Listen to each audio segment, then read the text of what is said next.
morning, ladies and gentlemen. My name is Hema Sanjay, and I am an educator for over 16 years now, and most of it with the PYP. I am also an IB-PYP workshop leader and school visiting team member. And I've been involved with the early years in creating, developing, and implementing programs for the early years students. I take great pleasure in welcoming you all for this webinar session organized by Oakridge International School. Today's webinar topic is Education for My Child, and we focus on inquiry and play in the early years. The objectives of the webinar are as displayed on your screens. And who is this webinar for? This webinar is for parents who have little children at home and who have so many doubts whether they are giving the best for their child. This webinar is also for teachers who are passionate to know what works best for their children. In case you have more questions, please ensure that you do email us at info@oakridge.in. Let me begin the presentation. Let me introduce to you today's learner. A close pair of stars. चलो हो गई story, अब सो जाओ। मम्मा एक और story. अरे तुम सोई नहीं अभी तक? पापा तुम सुनाओ, मैं अभी आई। सो जा, वरना बुगी मैन आ जाएगा। बुगी मैन? वो कौन है? जिसके 2 आंखें, 2 कान और 32 दांत होते हैं। क्या आपने उसे देखा है? हाँ, फिर बचपन में? फिर तो बुढ़ा भी हो गया होगा। आने दो उसे, देख लेंगे। How many of us have experienced this, dear parents? Our children never fail to amaze us. We are always surprised by their smartness, I'm sure. Let me give you another instance.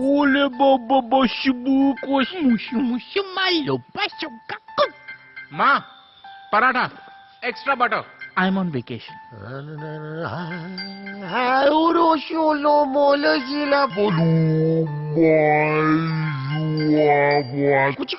Good morning, brother. Uncle. Yes. आपको हिंदी आती है? Yes. मुझे भी आती है। Isn't that wonderful? Don't you see this amazing skill in the child and ability in your children? We can never underestimate our children. Our children are always full of questions. Why, where, how, what, when? It's so difficult to have energy to match up with theirs, isn't it? We are all in an ever-changing world.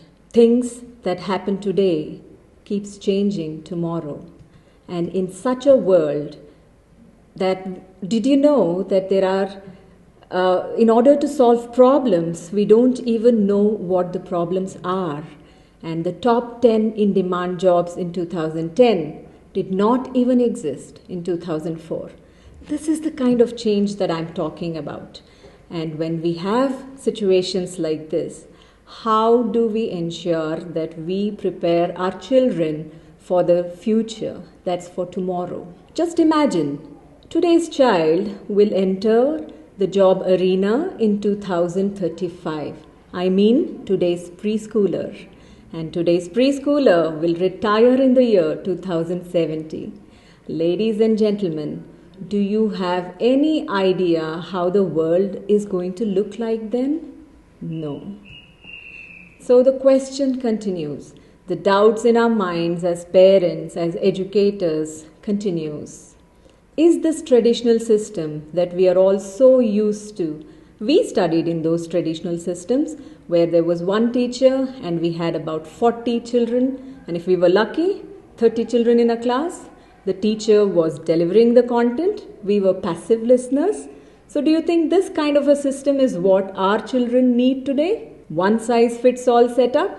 Remember all our exams? There was one textbook and we had just one answer from those textbooks which was considered as the correct answer. Do you think this is the kind of setup that we want our children to get into? Where superficial knowledge is given prime importance. Is this right for our children? And Assessments is based on memory recall or memorizing rather than understanding of the content, of the concepts. Back to our doubts again. So, are we doing the right thing for our children?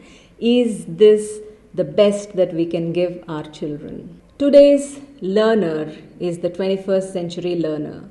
Ladies and gentlemen, they are called digital natives. They're called digital natives because they are born in the digital era, and we are digital immigrants because we have learned the nuances of how to handle technology. So, I'm sure you have situations where your children are much more tech savvy than you are. And that happens it's the same case with our teachers as well. The children are much more tech savvy than all of us. We educators believe that our children are highly curious. They are not afraid of making mistakes at all. And they have high self-esteem.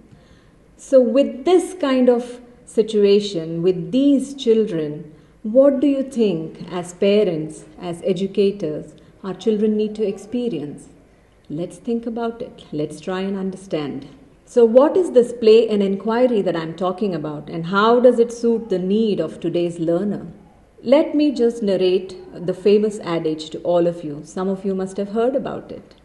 Tell me and I forget, show me and I remember, involve me and I understand. It's this last part of this adage that plays the essence of inquiry.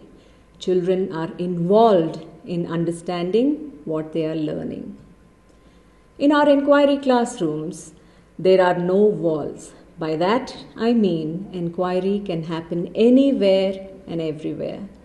It's not confined to the four walls of the classroom. Children are not passive listeners. Children are not just sitting and listening to the content being delivered. Children are working, strategizing, talking, problem solving, cooperating. Our classrooms are learner-centered.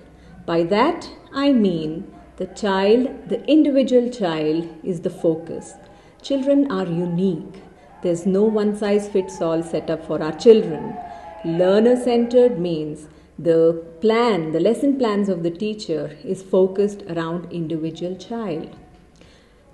Because the children are doing what they want to learn, are trying to understand what they want to learn, they willingly participate.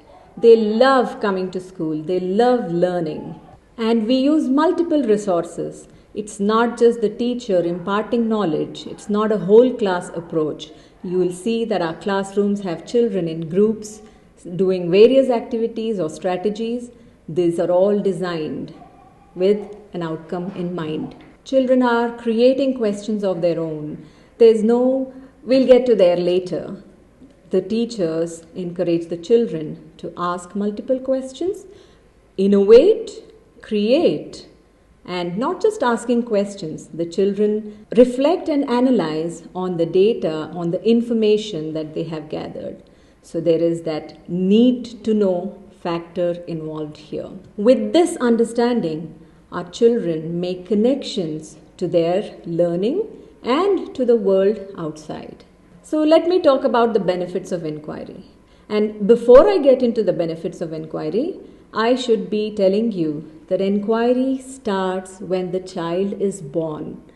How many of you have experienced that your little children, little babies, the toddlers are so curious?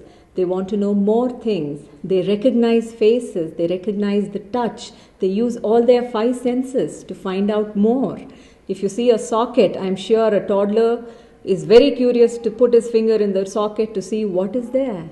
I'm sure many of us have experienced this in our lives. So this skill is what is being utilized here. And the benefits of inquiry. Inquiry will have true differentiation. Every child is unique. Every child is an individual. So the plans are designed in such a way that these children learn from the strategies that's designed. And also, inquiry develops the habits of the mind. This makes the child a lifelong learner. It is not just for passing that particular grade or having success in the classroom, but this is for lifelong.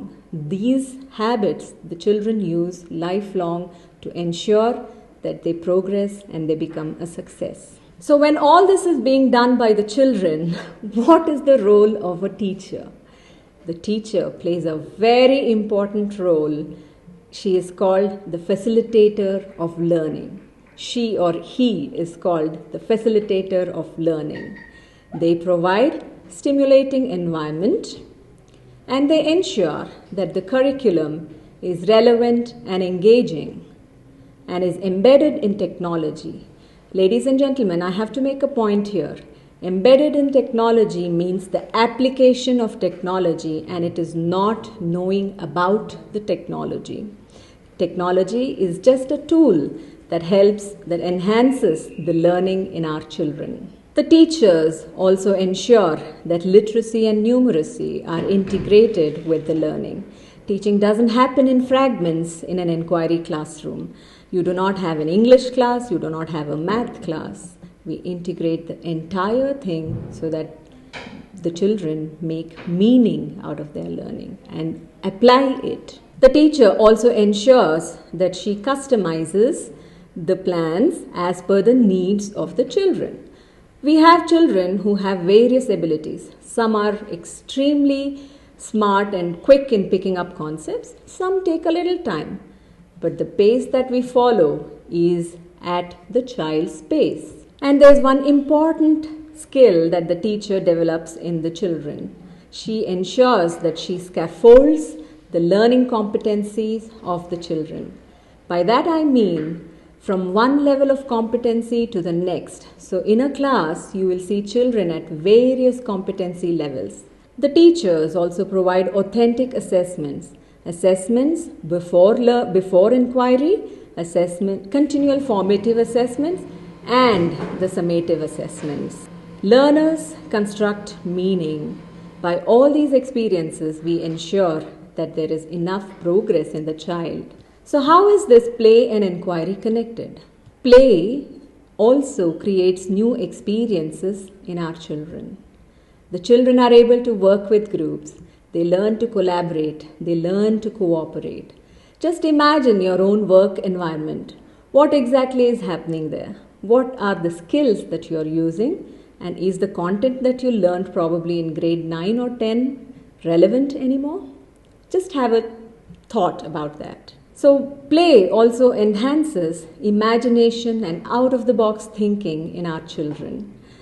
All of us, with the kind of education system that we have had, we are so focused on one direction thinking. Our children think out of the box. So this is what is being developed in an inquiry classroom. All these experiences make our child a well-prepared child, equipped and confident, because we need to prepare our children for their future and not our past. So, let's catch up with the best, ladies and gentlemen. I present to you the IBPYP.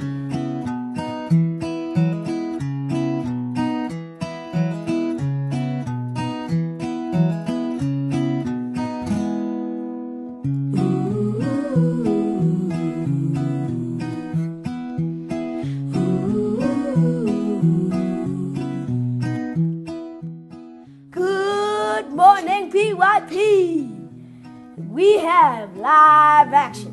What's your name? Okay, I'm Rory and this is Nadine. and we'll be here to talk about the PYP. The International Baccalaureate means learning for life, means where learning makes sense. A type of education that is going to create global citizens, children, that as they become adults, we're going to take leading roles in the way that the world will go forward. Le programme du baccalauréat prépare les enfants à leur future vie pour la simple et bonne raison qu'on leur apprend à penser par eux-mêmes et à réagir face à des situations dans la vie réelle.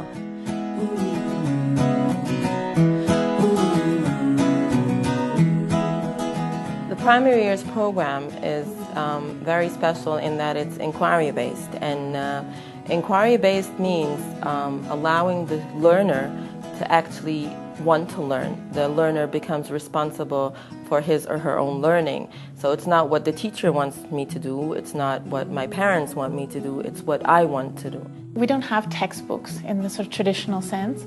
A lot of the learning comes from questions that the children have based on a central idea. So if we were studying about machines, we might be looking at how machines make our lives easier and more effective. And then children come up with questions with that. And we take that and say, right, now how are we going to find out about this? And taking responsibility of your own learning means you work hard for it, you research, you find out, and you act or react accordingly, and the learning that happened to you becomes part of you.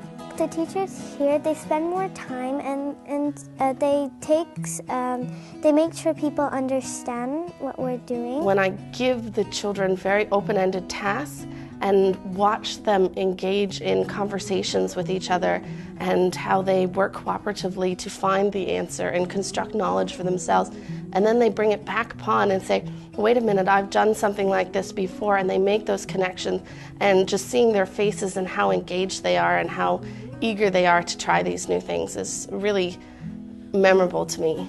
I like that it really raises the stakes on what we expect for children and our belief in the understanding of what they can do. These unit of inquiry, we have investigated many things, such as the inequity of opportunities, inequity of resources, responsibility, and such growth within the students. So, like, it's my second year teaching in the program, and the first year, you know, I saw what looked like sort of babies at the start of the year, and then growing into really responsible individuals come the end of the year. And the children I've worked with that have been through the PYP program have left with a very strong sense of confidence, self-esteem, and a very open mind to understanding and learning overall. Learning all sorts of new stuff every day is just really, really fun for me. I just like learning a lot in school. They try to find out what's good in everyone and bring that up. I think, like any teacher, the most enjoyable part of teaching the primary years program is when a child can say, I can do it. And when, no matter where they come from or what language they speak, that they're able to express themselves, that they feel proud of themselves, that they go home at the end of the day and say, school's brilliant, school is cool. Well, I just like it because I learn stuff, and if I don't go to school, I will be pretty dumb grown up, so I do like going to school and learn.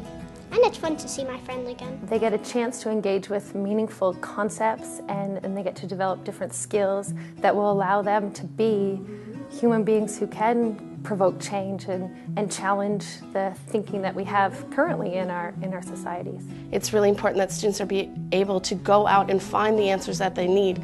When they're in the real world, when they have a job, no one's going to tell them the answers. They're going to have to be able to think for themselves and find those answers. So if we teach the children how to find those answers and how to think for themselves, then they're going to be successful in whatever they choose to do.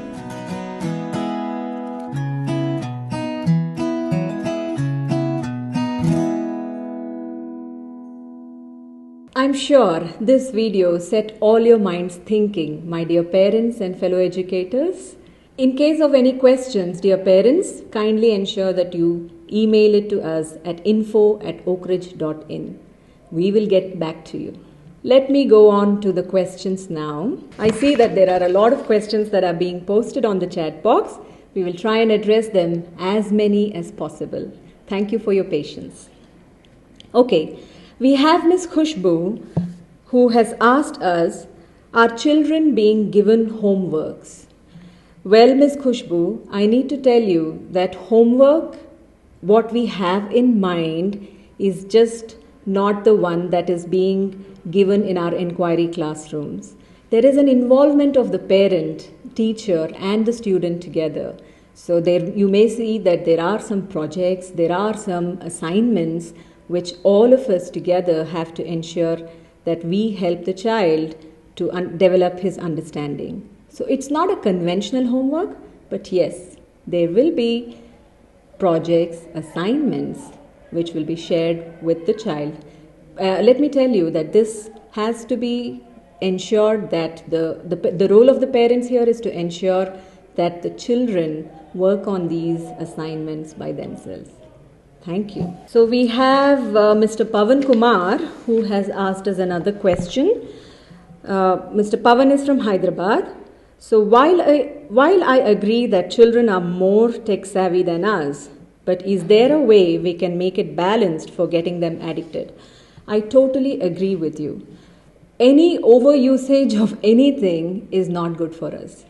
Any addiction is not good for us. All of us are aware of that. As I mentioned earlier, technology is just an application, is just a tool that is used to enhance the learning of our students. It's definitely not to sit for hours together and play games or get addicted to.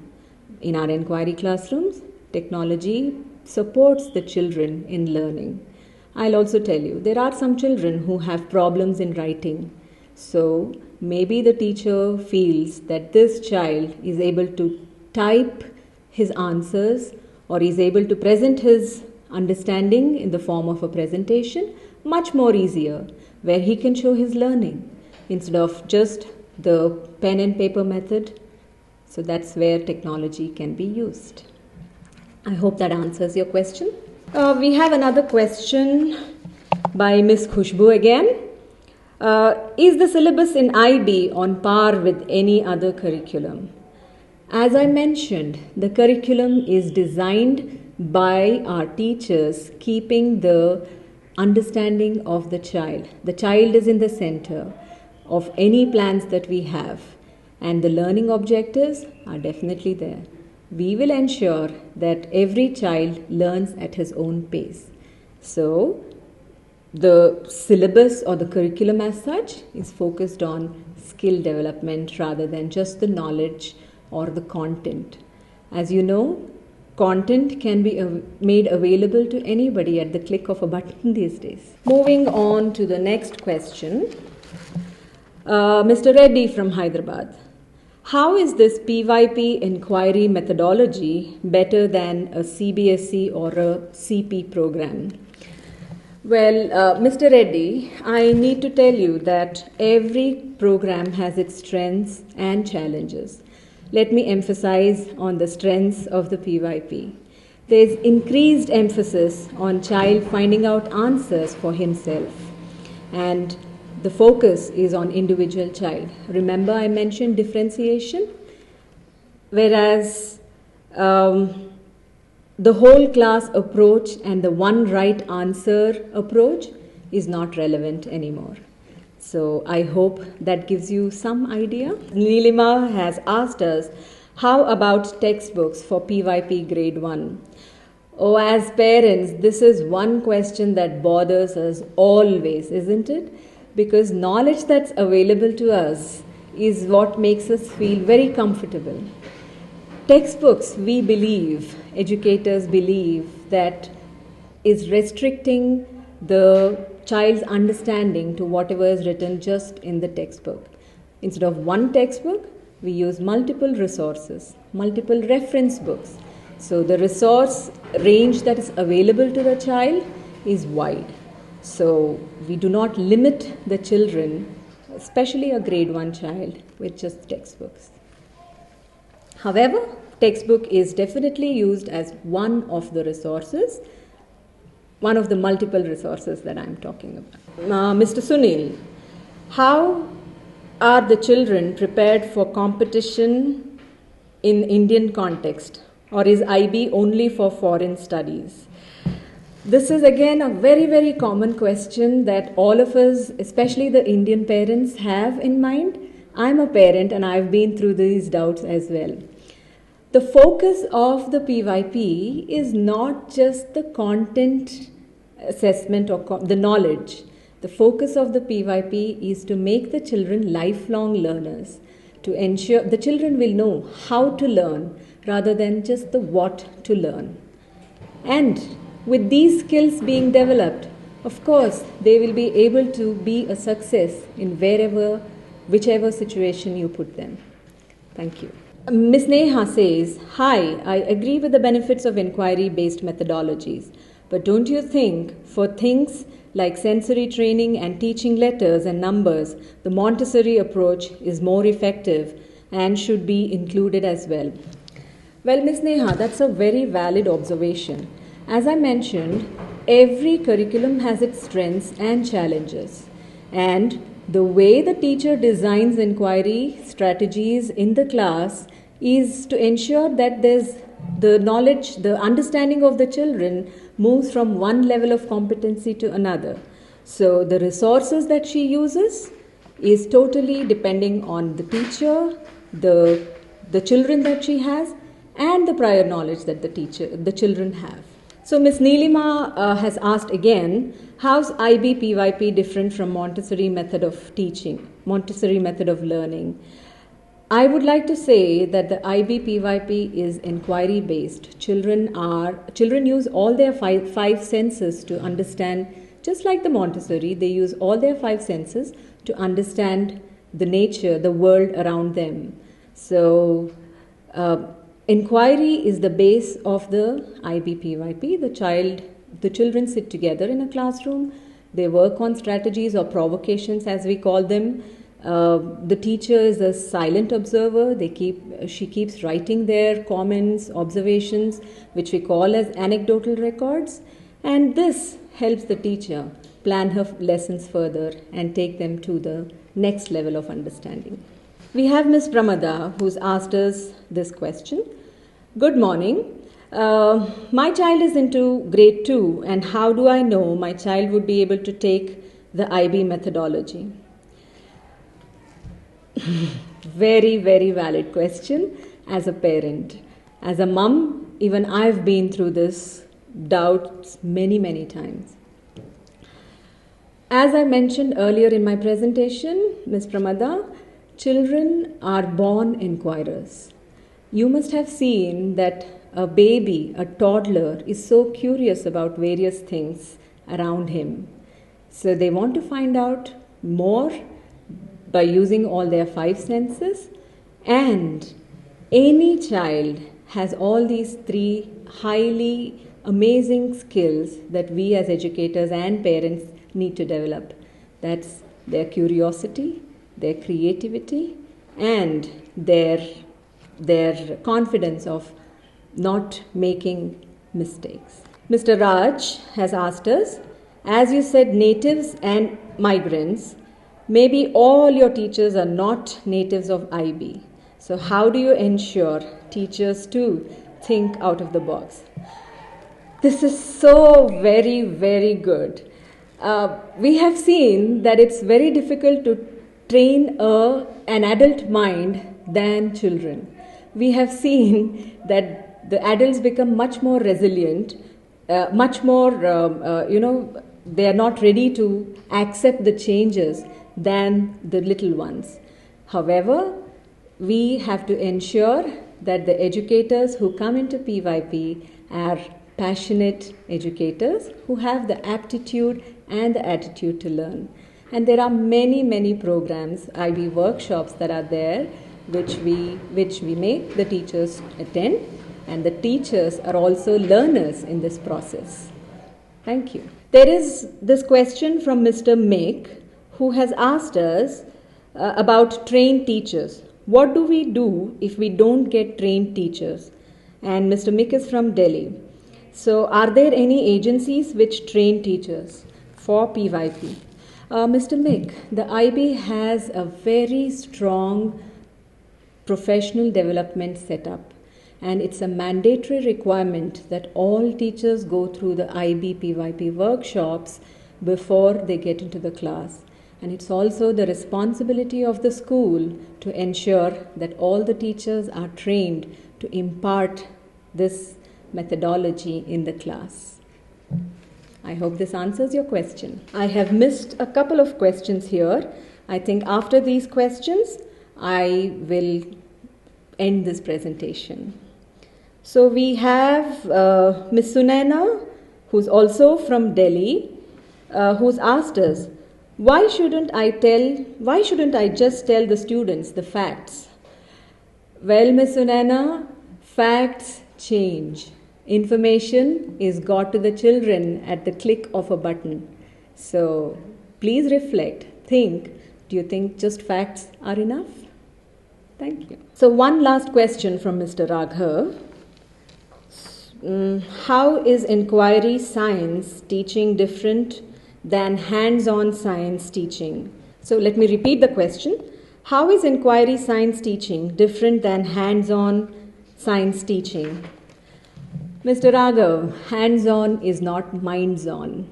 So when we involve the children to first identify what is it that they want to learn, how is it that they are learning, why, how, and what. These are the lines that we follow. So hands-on always doesn't mean minds-on, as I mentioned. In a hands-on situation, the teacher may be conducting the experiments, while in a minds-on situation, the students are thinking always. One more, I think I'll take one last question. There are many questions pouring in, but I'll end this session with the question. And in case we are not able to answer all these questions, I repeat, please ensure that you send them to info@oakridge.in and we will get back to you with answers. The last question. Why is the time dedicated to this methodology a good investment? Any investment for our children is definitely a good investment, be it time, be it money, be it anything. I'm sure as parents, all of you will agree with me. If we ensure that there's learning, if the competency level of the children moves to a different level, why not? Isn't it worth it? That's it for now, ladies and gentlemen. Thank you so much for being such a glorious audience. It's been a pleasure to be sitting here and conducting this webinar. Any questions, further questions you have, do email us. Thank you. Have a great weekend. Happy Saturday to all of you. Bye-bye.